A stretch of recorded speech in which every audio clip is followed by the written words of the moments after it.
And about organic, inorganic, I think we have another discussion, because I think if the whole world wants to go to organic, there will be enormous starvation. So that's also true. Thank you.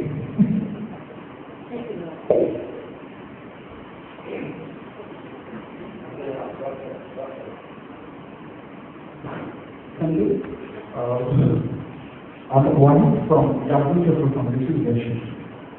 Most of what you know, our main food is rice in our Bangladesh, but we are looking every year, the price of rice is gradually increasing. Most of the farmers are not getting actual fair price.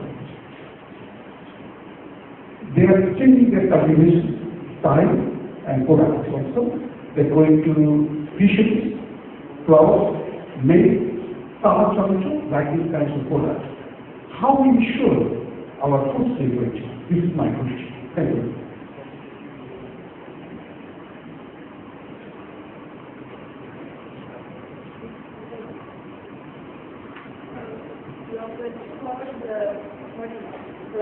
I'm a bit not very clear, but you talked about the price of rice that has been declining, and people are going to alternate non-rice. Sure. So I think that's a very good thing, because they are trying to go into alternative areas of production which will contribute to diversification. Is your point about the price of rice? Price of rice, production of rice also? In terms of declining? Yeah. Because I think I'm sure our Honorable Secretary will reply, but as far as I know, working closely with the government, I think there are incentives that they are trying to make sure that the farmer does get his benefit so that he doesn't. Most of the people are going through for benefits. They are getting more price, higher price, putting on their own side. Why is this cultivate more? Why do you get higher price cost? But if they are going to fisheries cultivation, they are going to flower cultivation, they are going to maize cultivation also. But rice or maize food. How we solve this problem? Because most of the farmers are not interested to cultivate rice. Which is their cultivation. Last year, mostly our total production area is reduced, almost 5 to 7% area. No, I think in terms of rice, I'm not an agronomist, but from what I understand, what you're saying, the competition between the land for rice and non-rice crops, for example, lentils, we've seen over the years in Bangladesh that lentil production has declined very badly. I think we need to also spare the land for other non-rice products, so that you have to make sure you can completely ensure the usage of the land. So I think in terms of the forward-looking approach, you have to release the land for non-rice crops. And I think a lot of good work is happening over there in the field of agriculture. Their maize is being used not only for consumption but also for fodder. So I think your point is well taken, but I don't fully agree with you that what do you know about the price? Of course, the price has to be competitive for the farmer to get his benefits, but the consumer also needs to have at a certain price so that he can buy. And I think over there we have to appreciate the current efforts where people are able to buy rice at a cheaper price. And about going into other foods, I think that is the way to go, because we need to have diversified production. So I think this is my response to your question. I just wanted to add one point there, which I think that you will compliment as well. The issue of increasing the number of crops in a year is another area that can be looked at, and is already being looked at in terms of the master plan for the southern delta. So that is another way. You don't necessarily have to, you can increase, like in the south, instead of having one crop a year, you can have 2 crops a year. And mix and match with rice and vegetables and other vegetables. So this is something which needs to be looked at, and especially for the southern delta, it's already being looked at.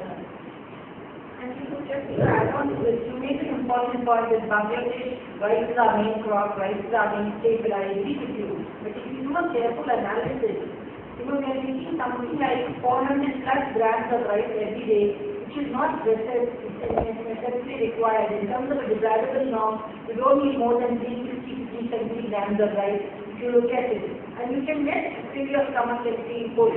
So I think we have to do some serious thinking over here whether we really must eat half a kg of rice. And I know your point is there are different kinds of workers, sedentary, moderate. So the heavy worker might need more rice, but sedentary people do not need so much of rice. So I think these are serious policy issues that government is looking at based on scientific evidence.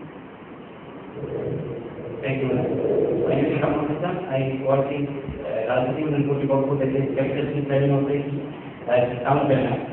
And I want to mention on this point that it will complete our rural land plan and Agricultural Protection Act and cannot implement it in Bangladesh.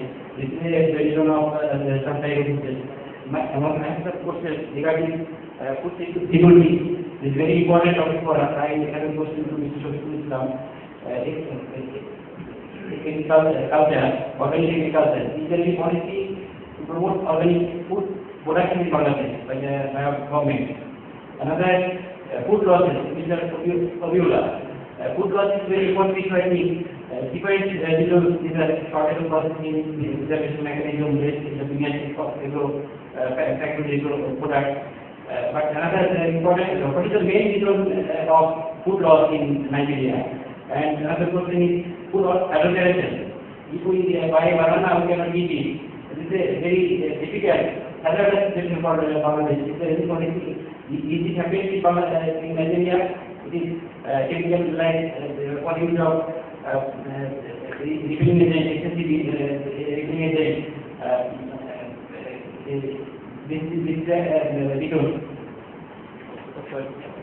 Another question to Mr. Group formation, how we promote social capital knowledge. Thank you. The last question, but I didn't understand very well. Okay. Just for your information, in Bangladesh, till now, we have no farm policy on agriculture.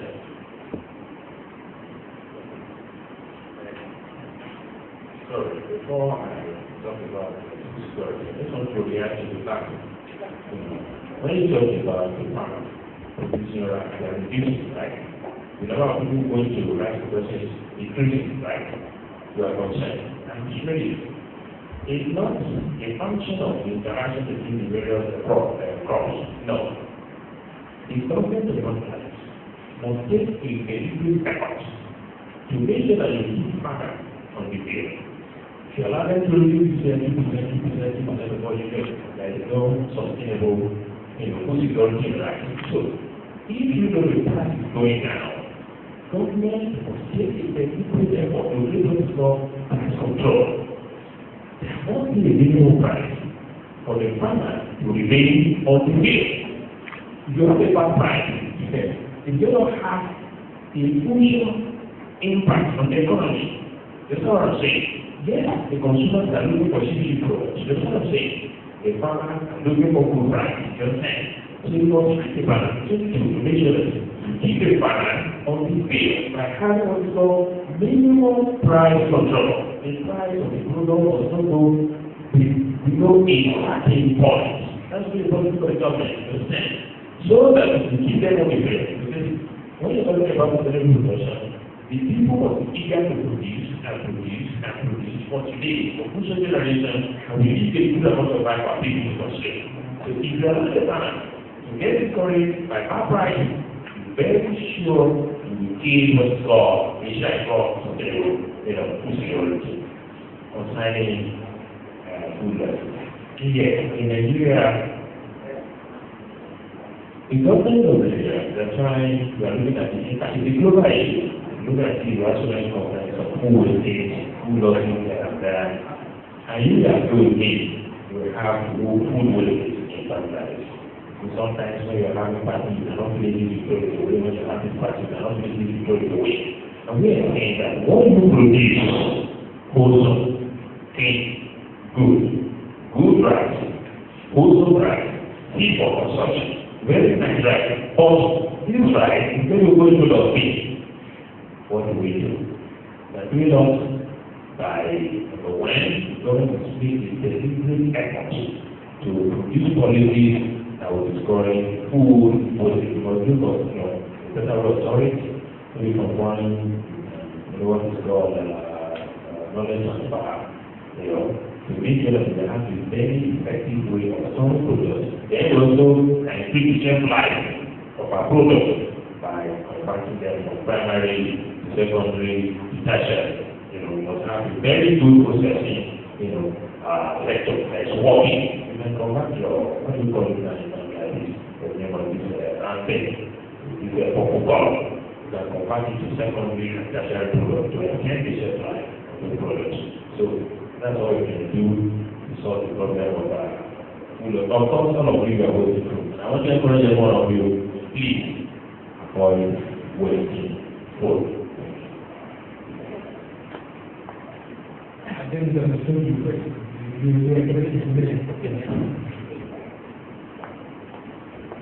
Thank you, sir. My question was how group formation promotes our social capital. You mentioned contribute to social capital, meaning of social capital. How is that? The question is how group formation contributes to social capital.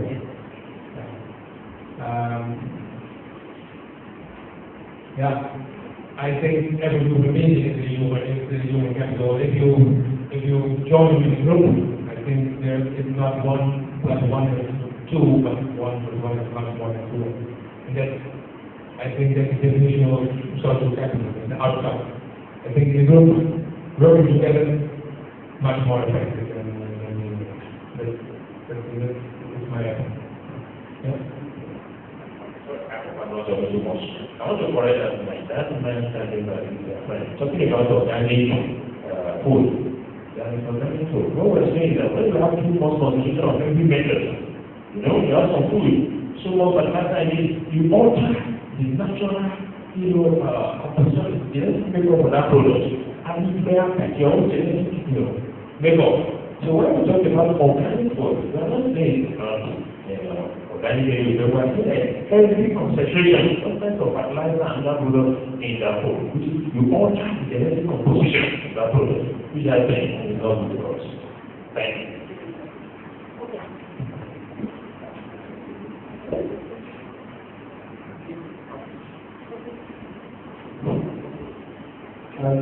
Good afternoon, I am Mahmoud Hassan. I am doing my graduation in this Tata University. Probably I am the youngest participant here. Okay,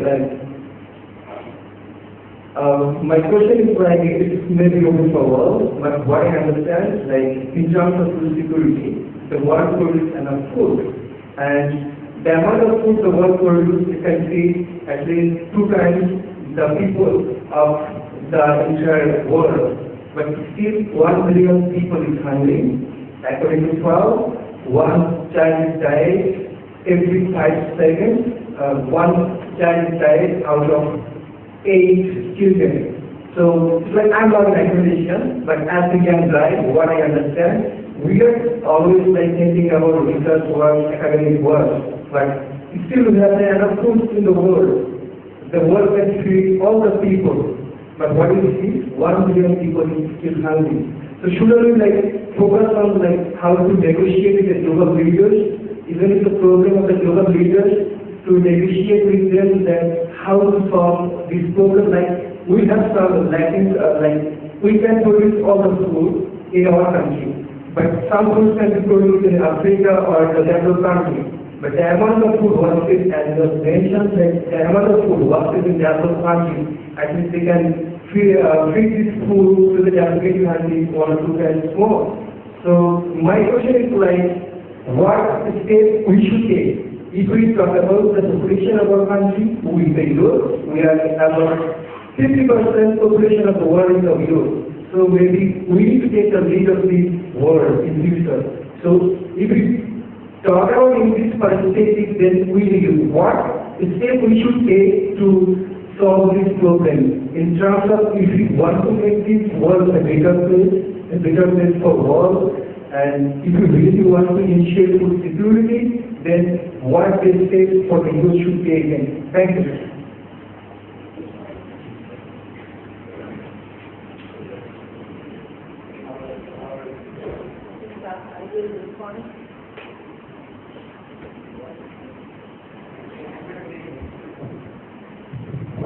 I will respond to you Bharti, and I can request my colleague, Ali to you raised a very philosophical and very global question, okay? And I think your country, your leaders, and everybody is extremely concerned with it. So you are very right. As a young student, I think you are concerned.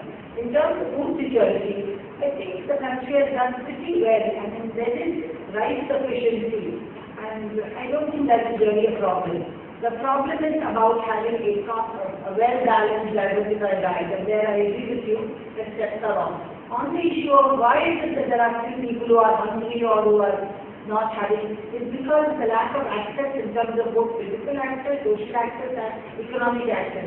And I think you should be it's an encouraging sign to show that only the 31%, the poverty right now stands at 31.5%, which I think is really something to be appreciated about. But having said that, the government has put in place a huge social protection program by which you are able to reach out to the poor and the ultra poor. So I think the mechanisms are there. But in terms of inequity, I think there's a lot of work to be done. We will still have people.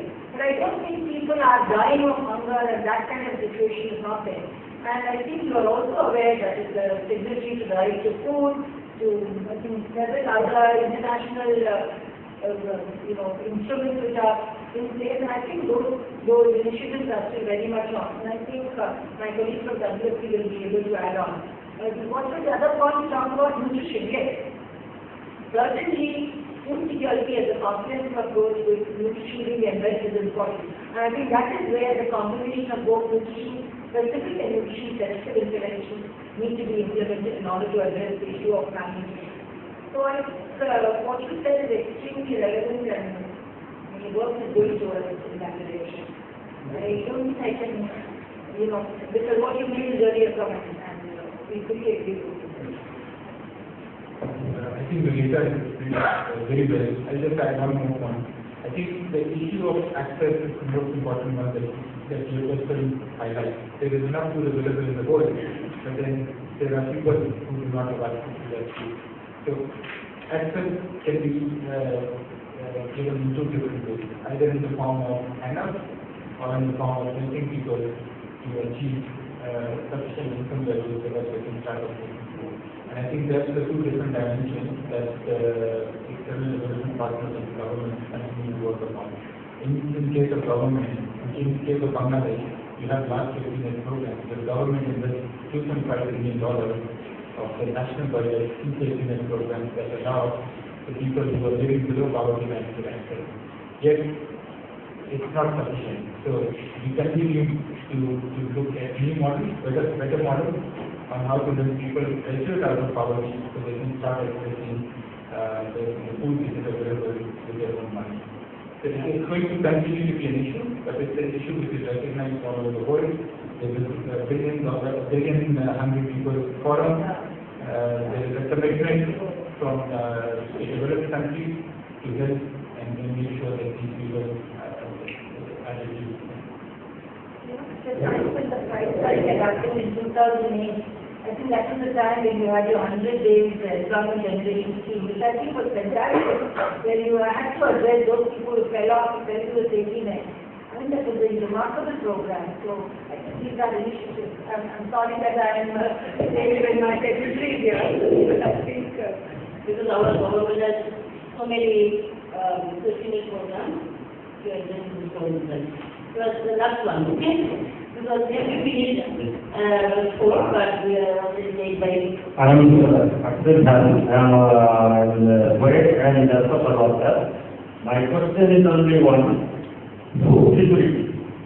Food security in this Bangladesh is affected by the national catastrophe. So, plantation to collection, we have so many problems. So, moreover, we cultivated sufficient, sometimes enough, kinds of food. So, I believe this is the most important to hygienic storage for future. It is because we have to cultivate plantation to collection. We have to participate with the wishes of nature and to face the problem of national catastrophe. So for few time or 1 or 2 years, we have to reserve enough food to reserve for future. It is the main point of the food security. I think what the particular has planned to do about it. Thank you. Okay, I think this is absolutely it's a priority area, and one is aware of it. In terms of storage, and I think you may be aware that the huge infrastructure and investment has been done in storage of the grain throughout the country for hygienic and safe storage. I think that has already been put in place and is ongoing. On the other foods, I agree, especially with perishables, horticulture, there is a big problem with the value chain where there is a glut. You produce the food and you are not able to store, and at certain times the farmers have to literally throw away prices. They have to sell tomatoes, pineapples. And I think here work is underway, and it takes time because you have to have refrigerated storage, you have to strengthen the market linkages, and one is aware about this problem. On the issue about milk again, now currently milk production is being enhanced. Okay, I wouldn't say it's already enhanced, but it's being enhanced. But the issue of chilled storage, refrigerated storage, so that the milk is available to the people in the other, from the site of production to the site of supply and consumption. So I think these are issues which have to be done. I mean, you pointed out a problem and we are aware of it, and I think work is underway in this area. On the other point, when we talk about food security, yes, it's about stability of supply and storage and safe storage. On the issue of growing with using good agricultural practices, good manufacturing practices, hygiene practices, I think this work has, this is a very big issue of food safety. And you had your BCF Foundation, which was set up in 2009. And there are many such initiatives which are currently there. The biggest issue is about having a policy which is again put in place. And I would like to let you know that 64 foods were certified under the GSTI earlier on. Now there are just 12 which have been included. And why? It's not because certification is poor, because the standard and the compliance certification has become strict and it has been enhanced. So I think this is it's the right step in the correct direction. And we have to look at that in the capacity of subscribing BSTI and other food safety partners. I think these initiatives are all. And certainly we are all looking towards a food that can be safe, secure, nutritious for Bangladesh. So I think things are going in the right direction.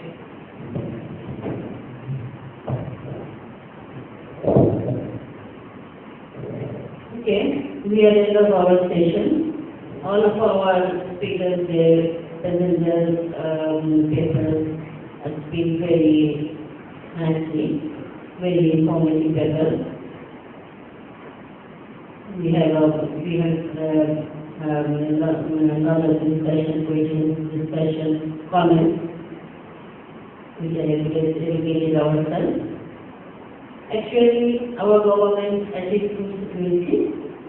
In fact, there are three components in our food security: food availability, food access, and utilization and nutrition. We already achieved the first two dimensions, that is availability and access. Third components, we are working on that regarding nutrition and utilization. Recently our government are going to formulate a new law, Safe Food Act, which is under consideration. Hope we will pass that act very quickly for our safe food, so that we can also achieve our purpose, that is safe food. Today we would like to thank all of our speakers, our audience, and our hands. Thank you very much. I'd like to end our discussion. Thank you very much. Thank you.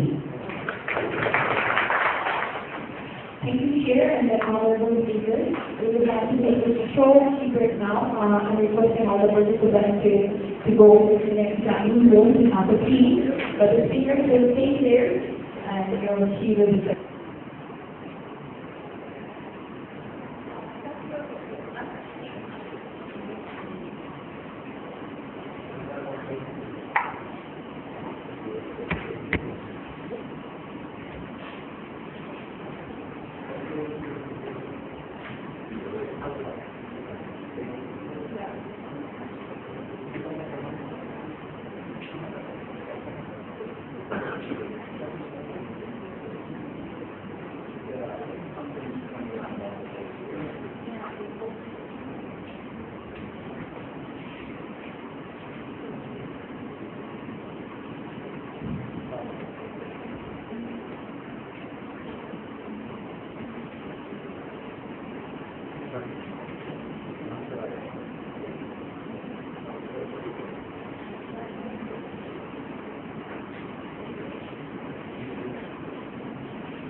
speakers, we will be waiting for the technical connection, so thanks for listening.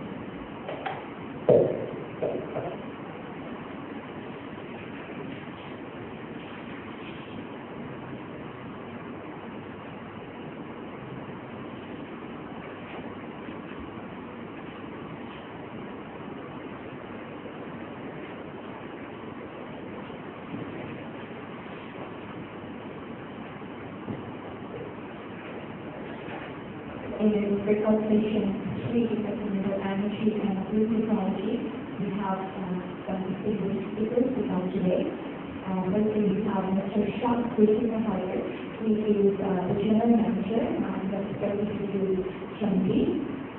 And then we have Mr. Deepak Chandra Barua, who is the founder and chairman of One and Green Energy Foundation. We have I will meet with you and I didn't know how do you pronounce your name, and I pronounced it the right way. Thank you.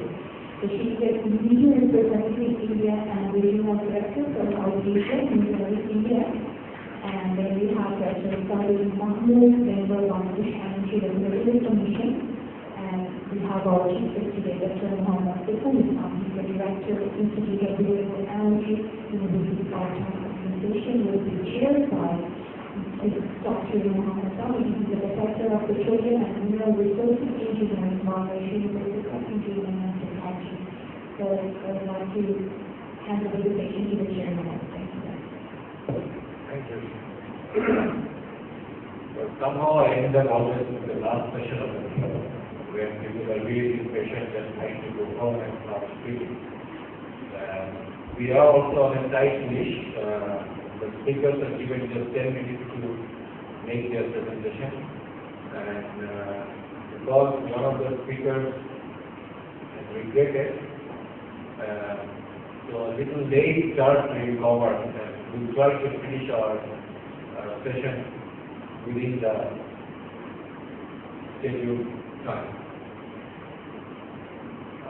This session is regarding sustainable energy and green. You know, it's a major concern. Energy itself is a concern, and of course, clean energy and green energy is a major concern for all the countries, not only Bangladesh, but everywhere, because this is a global issue. And the damage done by lots of clean energy actually can affect everybody. So without further ado, I will request our first speaker, Mr. Shah Kritinahayar, who is the General Manager of Planning Consultancy Review Committee, to make his presentation, and I again request him to speak to the academic time.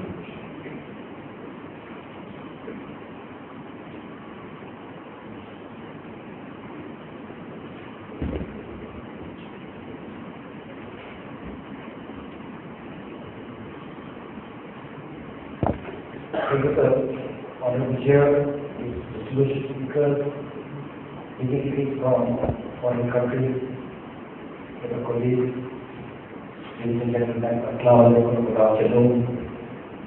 From the time allocated for responsible, I skip many of the points. The topic is energy efficiency and sustainable development.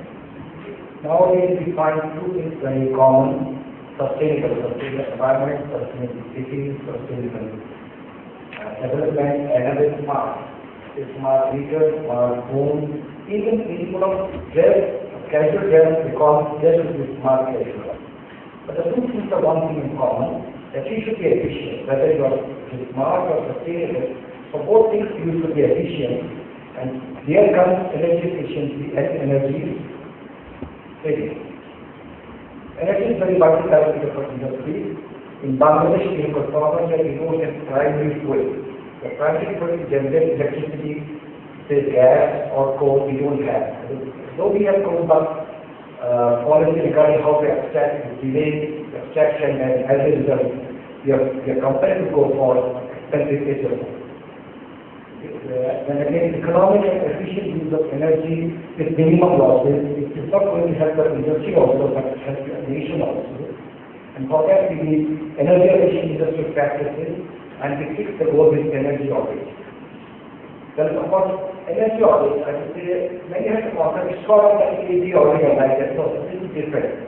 For energy audit, you need to analyze the industry, that it can be a power plant, it can be a chemical plant, it can be any sort of industry, it can be a utility. You come into energy saving, remember one thing, for saving, you have to go for, either you cut off your expenses, cut off your saving, or you go for efficiently, buy